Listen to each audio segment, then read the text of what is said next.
P.9 Events, Arun sir ಸ್ವಾರ್ಥದಿಂದ institute ಆಗ್ಲಿ company ಆಗ್ಲಿ ಮಾಡ್ತಾ ಇದೀವ, ನಾನು ಒಬ್ನೇ ಬೆಳಿಬೇಕು ಅಂತ ನಿಮ್ಗೆ ಅನ್ಸಿದ್ಯಾ? ಅಂಡ್ ಈ ವಿಡಿಯೋ ನೋಡ್ತಾ ಇರೋರು ಏನ್ ಅನ್ಸ್ಬೋದು? ಯಾಕಂದ್ರೆ ಲೈವ್ ಹೋಗ್ತಾ ಇದೆ, ಏನು ಎಡಿಟೆಡ್ ಇಲ್ಲ.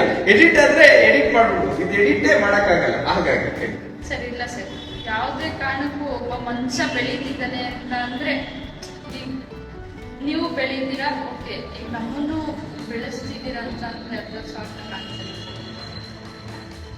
ಆನೆಸ್ಟಿ ಕಾಣಿಸುತ್ತೆ. ಡಿಸಿಷನ್ ಎಷ್ಟು ಇಂಪಾರ್ಟೆಂಟ್ ಆಗುತ್ತೆ, ಅದು ರೈಟ್ ಡಿಸಿಷನ್, ರೈಟ್ ಪೀಪಲ್ ಜೊತೆ ವರ್ಕ್ ಮಾಡಕ್ಕೆ.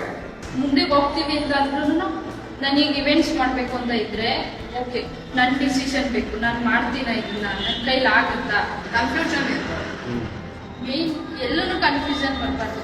ಓಕೆ, ಒಂದು ಮನ್ಸಲ್ಲಿ ಹೋಗ್ಬಿಡ್ಬೇಕು ಸರ್, ಒಂದು ಮನ್ಸಲ್ಲಿ ಡಿಸಿಷನ್ ತಗೋಬೇಕು. ಲಾಸ್ಟ್ ಕ್ವಶನ್, ಏನಾದ್ರು ಫೇಕು ಇಲ್ಲಾಂದ್ರೆ ನೀವು ಕೊಟ್ಟಿರೋಂತ ದುಡ್ಡನ್ನ ನಾವು ಇಸ್ಕೊಂಡು ಏನು ಗೈಡ್ ಮಾಡ್ತೀರಾ, ಮಿಸ್ಗೈಡ್ ಮಾಡುವಂತ ಇನ್ಸ್ಟಿಟ್ಯೂಟ್ ಆಗಿದ್ಯಾ, ಇಲ್ಲ ನಾನ್ ಆಗಿದ್ದೀನ, ಇಲ್ಲ ನಮ್ ಟ್ರೈನರ್ ಆಗಿದಾರ? ಅದು ನನಗೆ ಗೊತ್ತಿಲ್ಲ. ಬಟ್ ನಾನು ಈಗ ನಮ್ಮ ಬ್ಯಾಚ್ ಅಲ್ಲಿ ಕಲಿಬೇಕಾದ್ರೆ ನಾನು ಎಷ್ಟು ಅಮೌಂಟ್ ಪೇ ಮಾಡಿ ಕಲ್ತಿದ್ದೀನೋ ಆ ಅಮೌಂಟಿಗೆ ತಕ್ಕನಾಗಿ ನಾನು ಕಲ್ತಿದ್ದೀನಿ. ಅದಕ್ಕಿಂತ ಜಾಸ್ತಿನೇ ಕಲ್ತಿದ್ದೀನಿ ಹೊರತು ಕಮ್ಮಿ ಅಂತೂ ಕಲ್ತಿದ್ದೀನಿ ಸರ್ ಅಷ್ಟೇ.